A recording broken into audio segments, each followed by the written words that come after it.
average, we spend 8 or 9 hours a day. For most people, it's somewhere between 20 or 70 hours a week. For most people, that means over 2,000 hours per year are spent at work. And we live our lives out in the open. It means people can see the difference that being a Christian makes on a day-to-day basis, because we're experiencing the same sort of issues with each other. We're going to have the same stresses. We're interacting with the same employers and bosses, good and bad. We experience the successes and the failures of work. We may experience gossip. We may be part of the gossip. We have the lifestyle of whatever that work looks like. We already have a lot of common ground with these people. It's quite different to some of the other areas that people talk about of a mission opportunity. So think of a Christian radio station. Christian radio station, you can turn it off. Or a Christian leaflet, you can throw it away. But a Christian living for Jesus in the workplace, yes, you may be able to shut them out of your life, but they won't go away. Day by day, hour by hour, the non-Christian gets to see the Christian living the Christian life in the power of the Holy Spirit. Daily, hourly, in the good times and in the hard times. And it's a place where Christians and non-Christians have to relate to each other. Short of doing a very difficult job, you can't avoid it. You have to live good lives amongst the pagans. So I want to encourage you to think of your faith as a very public thing. Not private and having no relevance, but actually something that is front and center right at the start of who you are. Now, even the church sometimes can be against outreach. Most outreach is about cold contact, giving out leaflets or inviting people to services with big invitations. But what about you in your workplace? Do you see those people that you work with as your mission field? Let me give you an example of a lawyer that my family knew. He was a lawyer in the UK, and whenever he was asked, "What do you do for a living?" listen to how he answered. "To pay my bills, I'm a lawyer, but my real business is to tell people about Jesus Christ." There's a man with perspective. Now, that doesn't mean your work as a lawyer is not important. Absolutely it is. But we are to see ourselves as missionaries to the places that God has put us. We should be people who have been called to reach those around us with the good news of Jesus. We've been thinking about Peter. I want to take you to Paul for a moment. In his very famous message at Mars Hill in Acts chapter 17, Paul is outlining the gospel to the people in Athens. Do you remember when he talks to them about the unknown God, and then he proclaims to them about the known God? This is who we worship. But in the middle of this is what he says. From one man, he, that's God, made all the nations. So God made Papua New Guinea, New Zealand, Australia. He made all the nations that they should inhabit the whole earth. And he marked out their appointed times in history and the boundaries of their lands. So he's saying that God marked out when and where we would exist in history. That you would be here in 2026 in Papua New Guinea. God has put us there for a reason. And then Paul says this: God did this so that they would seek him and perhaps reach out to him and find him, though he's not far from any one of us. Think about it. That means your colleague at work has been put there by God at this time, at the same time as you. Why? So that they would seek him and perhaps reach out for him and find him. So God has put that colleague next to you.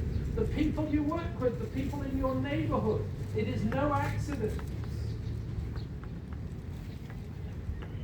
So, if that's true, your colleagues, the people on your shift or in the cafe with you, are placed there by God so that they would reach out for him.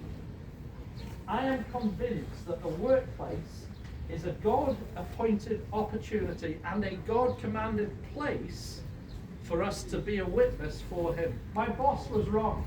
You need to forget being a Christian at work. No, I must obey God rather than man. Second, I want to help us think about how we grow our witness in the way that we work. I don't know this context at all. So could one or two of you shout out and tell me the jobs that you do? Farmer, teacher, accountant. Tell us what, gents, what do some of you do for a living? Teacher? Anyone else? Don't be shy. This is an easy question. What do you do for your work? Yes? Yes, he's a teacher. You're a teacher as well? Anyone else? Administrators, God bless you. I hate administration, but God bless you. Anyone else? Have we got any lawyers here? No? I was going to say we could pray for them specially. Farmers, nurses, doctors, accountants.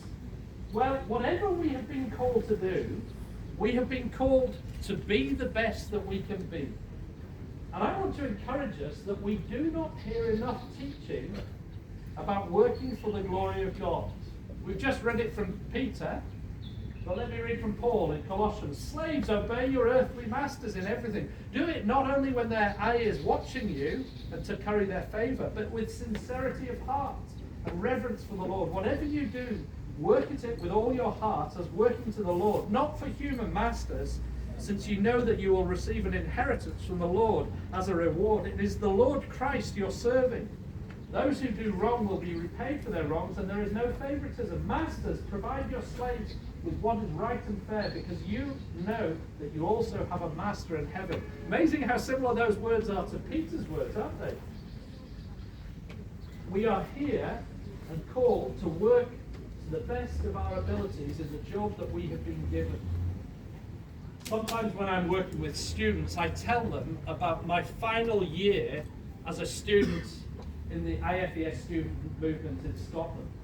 I was part of a group like TSCF, and we had a mission week telling students about Jesus. And I had been appointed as the chair of the mission committee.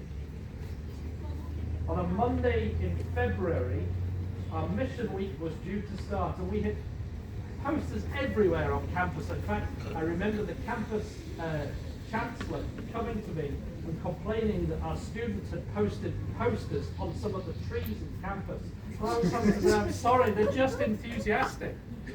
But on the Monday that the mission week was started, my final year thesis was due, 20,000 words. Now, I tell this story both with immense pride and also immense embarrassment. So don't do as I say here. But the night before my final year thesis was due, I had not started writing it. 20,000 words. Thankfully, I know how to type. And so the night before my thesis was due, I stayed up all the way through the night, typing my thesis. This is the bit I'm proud of. And I still passed. However, and the reason I did it was because of the mission week, because I was committed to telling other students about Jesus. But no one had ever explained to me, Ben, you did not glorify God in your work. I wish someone had said to me as a student, you glorify God by doing the best work you can, not by doing your thesis late at night, the night before it was due. We are to work for God's glory so that God is on display in our work. And so let me ask you, teachers, administrators, nurses, do you do the best work you can do? Are you the best worker you can be? Or do your employers say, oh, they're good, but I think they could work harder. They finish early always. They're always late. They never seem focused. They're always on their phone. As Christians, we should be in the pursuit of excellence. Do you know the name Charles Haddon Spurgeon? He was a Baptist pastor, written a lot in the 1800s in England. He once was speaking to a maid, a servant, who served a family in his church. And he asked her, what difference is there in your life now that you are a Christian?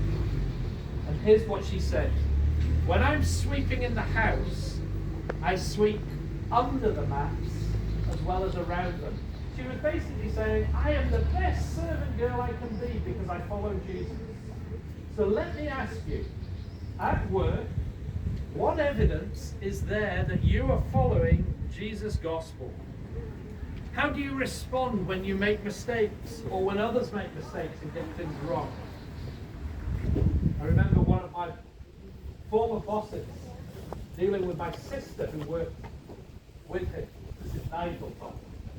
And my sister had just received a very new, expensive laptop.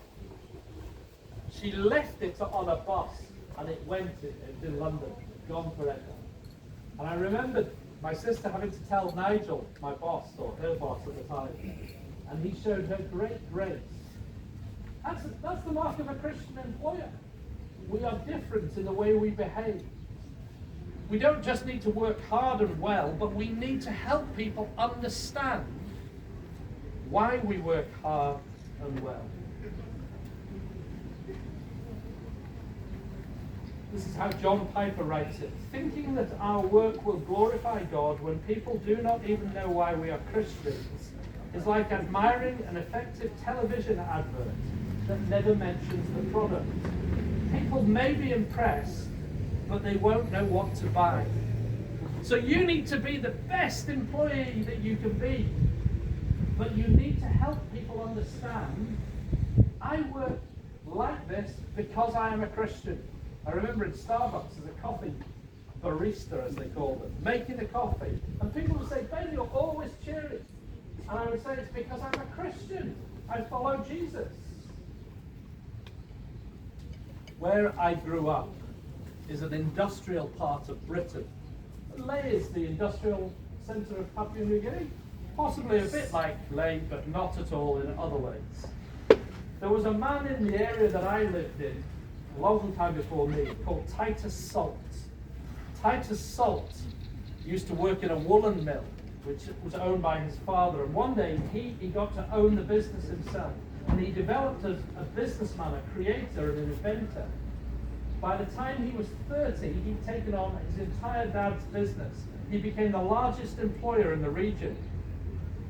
By the time he was 45, he became the mayor of the city. He attempted to do his bit for the environment by cleaning up pollution coming from the chimneys and to build outside an already overcrowded region. He built houses, bathhouses, because it was a long time ago, hospitals, churches. And his purpose was to do good and to give his sons employment. It is thought that when Titus Salt died in 1876, that over 100,000 people lined the route for his funeral. There was a man that worked for the glory of God, and in the process was a witness to God. Now that's a huge example. Many of us are going to be on a much smaller scale. I remember meeting a student some years ago. He was from Malaysia. I asked him, male students, I said, what do you want to do with your life? Now, most male students have no idea what they're going to do for lunch, never mind what they're going to do with their life. This guy, Peng, was different. Peng said, I want to go back to Malaysia where there is great corruption, and I want to set up an architecture business to live for the glory of God and to combat corruption in the society I live in. And then he said, and I want to become the Prime Minister. Okay, right. I remember being impressed. A few years ago I went to see him in Malaysia, and he showed me around his architecture firm, showed me on the wall his Christian principles, employing Muslims and Roman Catholic staff, living out the gospel. Different, because the gospel has shaped him. I'm waiting one day to find out about when he's become Prime Minister. I think that could happen. So, growing our witness in the way that we work. But next, growing our witness in the way that we walk. So often in our lives, we live compartmentalized lives where we separate what we do on a weekend, on Sunday, with what we do in the rest of our lives. So that was my boss. He was saying to me, you need to forget being a Christian at work. And I was saying, no, my life is not divided into the sacred and the secular, the Christian and the not. I need to remember I'm a Christian when I'm playing football. Next week, this time next Saturday, I will be playing for my team, first game of the season. Last year, I got injured in the first game of the season, so you can pray for me. But that makes a difference. When I go for a tackle or someone injures me, how do I respond? You are the salt of the earth. If the salt loses its saltiness, how can it be made salty again? It's no longer good for anything except to be thrown out and trampled underfoot. You are the light of the world. Some of us, that light has been blown out or dimmed. We need to let this little light of mine, I'm going to let it shine. Put it on its stand. Give light to everyone. Let your light shine before others, that they may see your good deeds and glorify your Father in heaven. Live good lives amongst the pagans, as Peter said. Now, we're going to experience all sorts of issues, and they're going to vary from the school to the administration work. Some of them may be similar. Some of you are going to experience gossip, or what we call backstabbing, in the way that we speak of others. As Christians, we should be different. We should speak of others in a way that we could in front of them. In integrity, not being corrupt, in our timesheets and our expenses. Oh, and that's a real big one. The potential to just push those limits out a bit further.